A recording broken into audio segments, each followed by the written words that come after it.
welcome back to Main Street Living. Hearing a good story is not only entertaining, it can actually change the way we think and we feel. Stories speak to us in ways that sometimes facts and figures just can't. Yes, and our next guest is the director of a group in Rhode Island that is working to preserve and grow the art of storytelling. Please welcome in Valerie Tutson.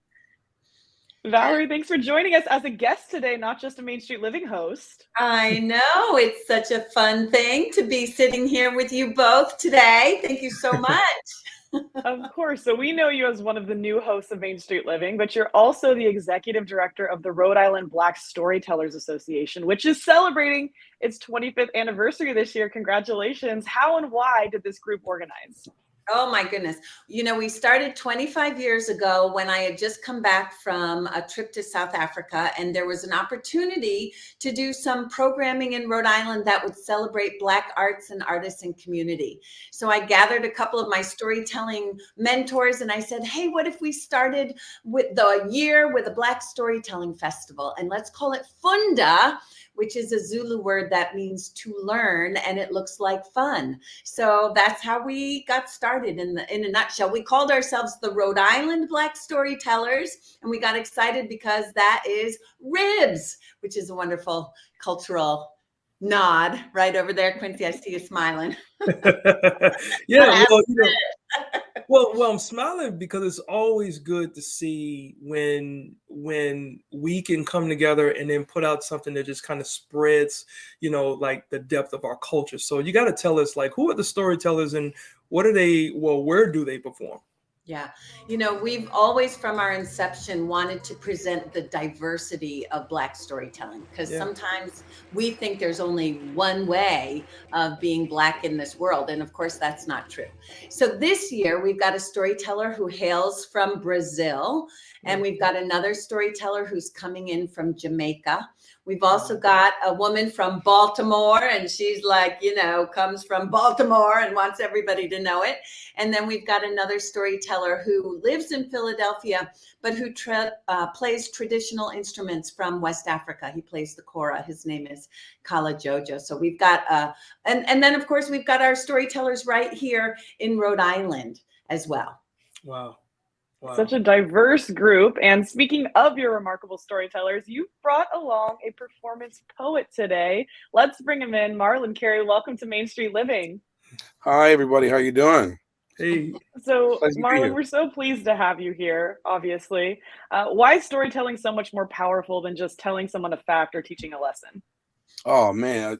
A story, as human beings, we're primed to receive and be receptive to, narrative. It's how we've been passing information on, since the time immemorial. There's a bear over there, or there's a saber-toothed tiger or something. We are primed for narrative. And I feel like, it's a way to remember things. Many different cultures tell stories and give, warnings to the youth, or, talk about life, through story. So it's memorable for me. It's really key to keep the memories inside of ourselves. I like that. And many societies, Marlon, use storytelling as a way to preserve history. So do you feel like that's a part of your mission overall? I mean, I think certainly it's part of my personal mission, but it definitely is a part of the Rhode Island Black Storytellers since the inception. I mean, I came along, I guess, about 6-7 years ago, and I had the honor of being the production manager this year. But really, from the beginning, we've been looking back, and we always intended to be a catalyst for community, and a big part of it is really sharing and continuing the story. We are the keepers, in a way, of the stories, as the griots, of the African tradition have been, and we take that honor very seriously. So yes, it's a big part of our mission. Yeah. Well, Valerie, you guys put on an annual event that you mentioned, Funda Fest. It's happening right now, and you said Funda is a Zulu word for to learn. What can you tell us about Funda Fest? What can we learn about it?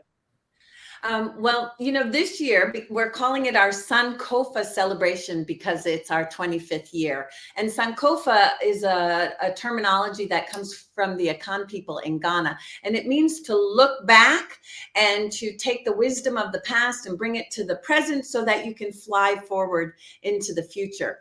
And so this year we have we have all these programs, and we have returned to this notion of a catalyst for community. So we're working with 10 organizations locally in our community so that they can curate some festivals. So we've got Black History Live, we've got Outspoken, which is a poetry event, and an open mic. We have our infamous Liars Contest that's going to happen, and folks can sign up and tell their biggest lie before a panel of judges. We've got Sacred Storytelling, Family Fun Fest, all kinds of things. Wow. Well, there's a lot of excitement clearly coming from you, and like this would just be enticing from anyone to want to see. But with all this talk about stories, right? I'm wondering, Marlon, maybe you have time to stick around and maybe tell us a story? I will. I'll stick around. Perfect. Awesome. All right. Well, guys, stay right there. We have story time coming up next with Marlon right on the other side of the break. We'll see you there. Stay right there.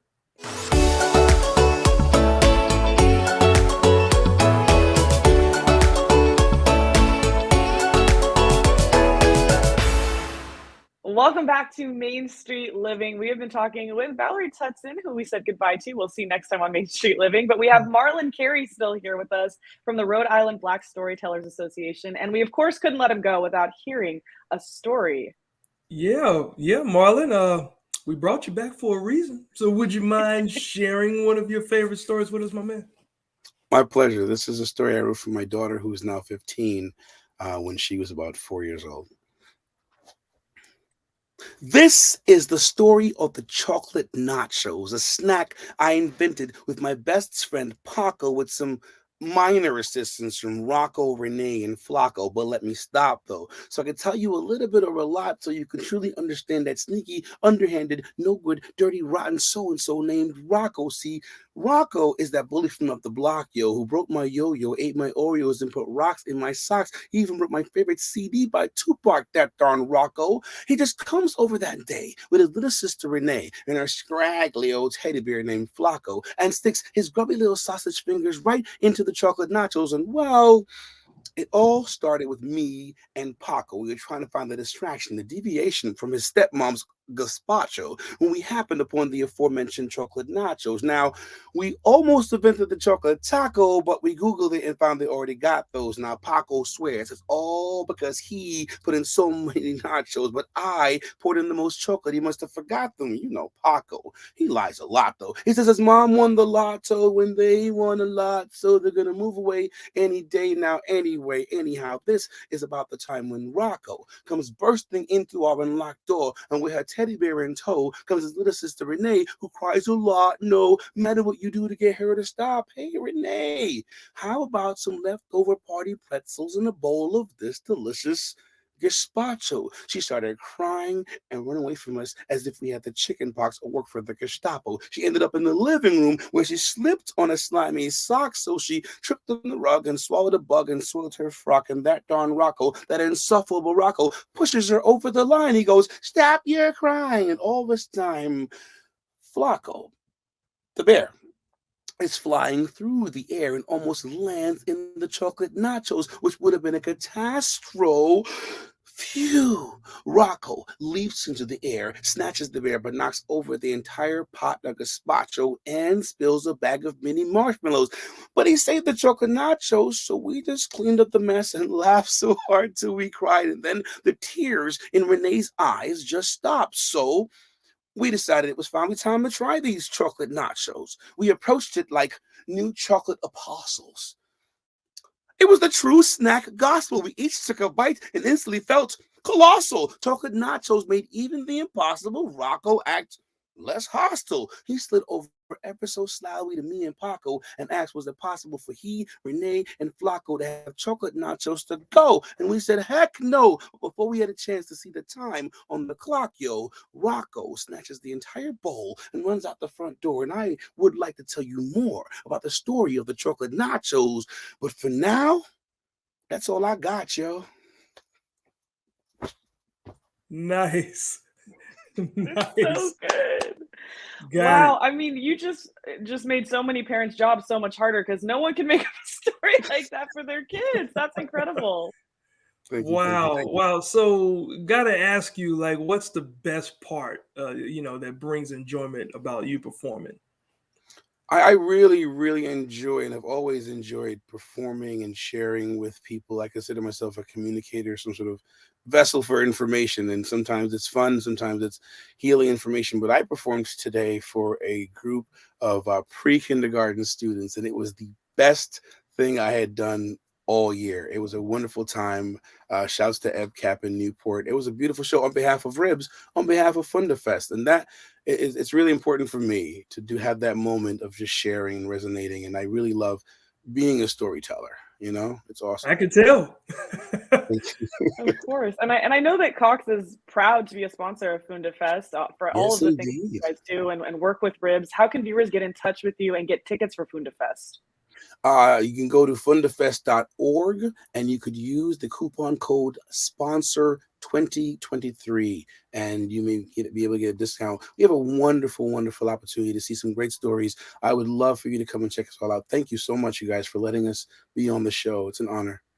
No problem. Now, before we let you go, we got a little time. So I'm going to try something in flow Oh, with everything that had the O at the end. So here we go. Okay. All right. Thank you, Marlon. We loved your story. So this whole entire segment had a beautiful flow. Although we got to go to commercial break. If you don't come back with us, that will be a no-no. You like that? okay, Marlon, how do you do? That boy got skills for show. Thank you. Well, if you loved what we did in this segment, make sure you can check out Funda Fest online as well. There's online access, so check it out. Thank you so much to Marlon Carey for joining us today. Thank you much, guys. Awesome. All right, stick with us. Quincy, you already know. Yeah, well, we got an art in another form coming up next. You got to stay right there.